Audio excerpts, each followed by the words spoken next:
dia, queridos, que bom tê-los aqui. Estamos sendo muito honrados aqui com a presença de um auditor do TCU e a nossa juíza de direito. Que presente, como é bom ter cristãos em lugares tão estratégicos como o lugar que vocês estão. Hoje a gente vai falar um pouquinho sobre o desafio que é ser um servidor público, né? Sim. Porque assim, muita gente quer, a gente mora numa região que muita gente gostaria de estar na posição que vocês se encontram hoje. É uma grande conquista, parabéns. Mas não foi fácil de chegar onde vocês chegaram. A gente pode compartilhar algumas coisas com os nossos ouvintes aqui para poder facilitar o acesso daqueles que querem ser servidores públicos. Você que está nos ouvindo agora, você tem um amigo que é servidor público, tem um familiar que quer ser servidor público, está estudando para concurso, é o famoso concurseiro, manda mensagem correndo para ele poder ouvir aqui com a gente. Vai, vamos lá, senhores. Nós convidamos mais um pouquinho, mais ou menos, do que a gente falaria agora, ali fora, né? Uhum. Mas, inicialmente, a gente queria falar um pouco da coerência, que é ter o desejo e o pensamento de fazer um concurso público, de ter como um objetivo o concurso público e o comportamento para chegar a esse objetivo. Porque eu estava contando para ele que no psicotécnico, para a prova agora do TJ Paraná, a psicóloga fez uma atividade de colocar uma pirâmide na frente, dividida em quadradinhos, e uma caixa de cores do lado. E aí você poderia escolher qualquer cor e colorir a pirâmide conforme você quisesse, na ordem que você quisesse, no tempo que você quisesse. E aí você fazia a primeira pirâmide, ela perguntava ao final, gostou? E a gente falava sim ou não. Fez a segunda pirâmide do mesmo jeito, como você quisesse, e a terceira também. Ao final, ela colocou as 3 e perguntou qual gostou mais e o porquê. E qual cor você gostou ou não dentro daquelas que você escolheu. E depois também perguntou qual cor que a gente gostava na vida e qual não gostava. E aí a gente vai para o psicotécnico, na hora a gente não tem resposta do porquê a gente está fazendo aquelas atividades, né? Mas saindo de lá, conversando com os colegas que também já tinham feito, achei curioso que um falou que a cor que ele mais preferia não estava em nenhuma das pirâmides. Uhum. E que tinha colocado cores nas pirâmides que ele não gostava. E eu gosto muito de azul.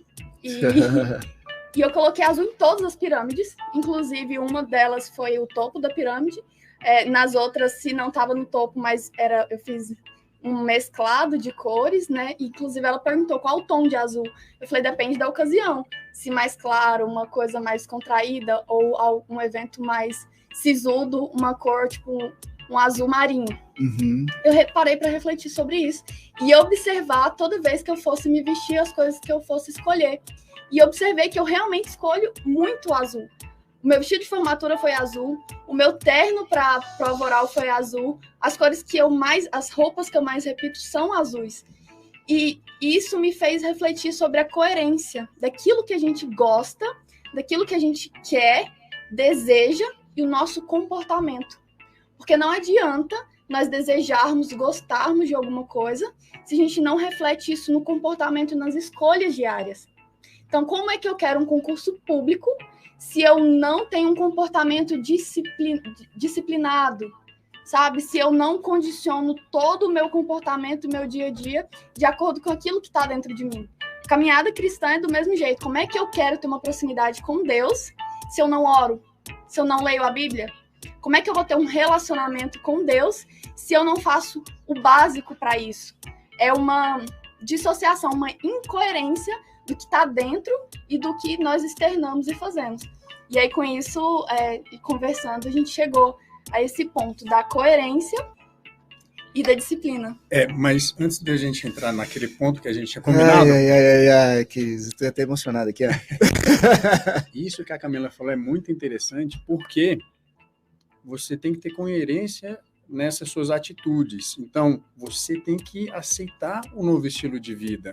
Você tem que aceitar a vida que você entrou no mundo dos concursos. Então, tudo que você fizer tem que ser em função daquilo. Você come, você se diverte, você faz tudo em função do concurso público. Então, quando você consegue conciliar todas essas áreas, aí sim você está tendo coerência na sua vida. Do contrário, você vai ser uma pessoa que vai ficar em conflito o tempo todo, você vai ter que abrir mão da sua vida social, diminuir, dependendo da etapa em que você estiver. Você vai ter que fazer atividade física se você não fazia, mas tudo em função de um objetivo. Então, tem que ter coerência na sua vida. Pegando esse gancho que a gente conversou, foi o seguinte: ter constância. Não adianta nada você ter constância, ter essa sintonia, coerência de vez em quando. Tem que ser o tempo todo, você tem que fazer todos os dias aquela mesma ação. Então, para quê? Para você aguentar a jornada, para você aguentar o tempo que tiver que ficar estudando. A Camila levou 6 anos, eu levei 4 anos para passar no TCU, e foi ruim? Não foi. A trajetória, a caminhada pela qual a gente percorreu nos transformou quem nós somos hoje. Foi difícil na hora, mas a gente agradece cada passo que nós demos. E esse percurso diz muito respeito àquilo, a Bíblia nos ensina isso, né? O trajeto, o caminho que a gente leva é realmente para nos forjar a ser aquilo que nós devemos ser quando formos ocupar, por exemplo, o cargo público, o concurso público. E ter essa noção de que o cargo, o concurso público é o quê? Um servir. O concursado, o servidor público está lá para servir as pessoas. Então, você tem que ter esse amor pelo servir a outra pessoa. Tem muita gente que reclama a má educação de alguns servidores, mas talvez seja essa falta de consciência e percepção de que você está lá para servir. Então, você tem que transmitir amor naquilo que você está fazendo. E essa caminhada, seja ela mais rápida ou não, acho que também tem muito a ver não só com a preparação técnica, mas também com o amadurecimento para o que o concurso, pelo que o cargo vai exigir de você. Assim, a magistratura, Ministério Público, Defensoria, advogado, qualquer cargo que esteja diretamente relacionado com a vida das pessoas, porque ali a gente está tratando da vida das pessoas. Tem que ter uma sensibilidade e um amadurecimento maior. Não é simplesmente chegar lá e aplicar uma regra. A gente já passou desse ponto na Segunda Guerra Mundial, né? A gente já passou do ponto de aplicar a lei pela simples lei. Então, a gente tem que entender o contexto, tem que entender os valores sociais e aplicar de uma forma que vá acrescentar na vida das pessoas e não simplesmente ser boca da lei, como era na Revolução Francesa, por exemplo. Muito legal. Essa parte de você servir. Se você está querendo servir, entra para o serviço público. Coloca isso como meta. Se você quer servir. Se você quer servir. Perfeito. Então, assim, muita gente coloca quase estabilidade, dinheiro. Não. Vai para o serviço público para você continuar servindo. Servir melhor. Mostrar que você pode fazer diferente e para alcançar um número muito grande de pessoas. Então, o grande objetivo que você tem que ter, se você é cristão, se você tem esses princípios, observe o serviço público como uma vocação que você pode se doar mais ainda para as pessoas. Maravilha. Rapidinho, por favor, os Instagrams para a gente poder se despedir. Camila Martins, Camila com K e 2 S ao final. Rodrigo Lima Prof. Rapidinho mais uma vez. Camila Martins com K e 2 S ao final. E Rodrigo Lima Prof. Ficou aí, pessoal. Segue essa galera. Estão aqui toda semana com a gente, hein? Amanhã, 11 horas. Valeu, Eri!